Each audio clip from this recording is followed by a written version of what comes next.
Daddy. Daddy, how are you? How are you? Oh, akala ko sasalubong ka sa akin na masaya. Dapat masaya tayong dalawa dahil matagal tayo hindi nagkikita pa. Love this eh. Ang ganda mo naman. Oh, bakit umiyak ka? Ay, naku. Ano ang problema ito?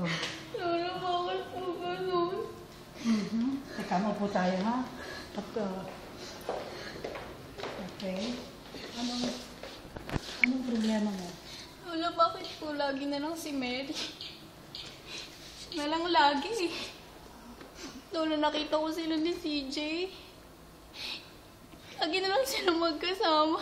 Lahat na lang inaagaw niya sa akin, Lola. Eh, si CJ lang yun. Kaibigan mo lang yun eh. Lola, pati sila mami. Ano, ang mami mo? Hindi nila ako mahal. Siya na lang lagi yung matalino.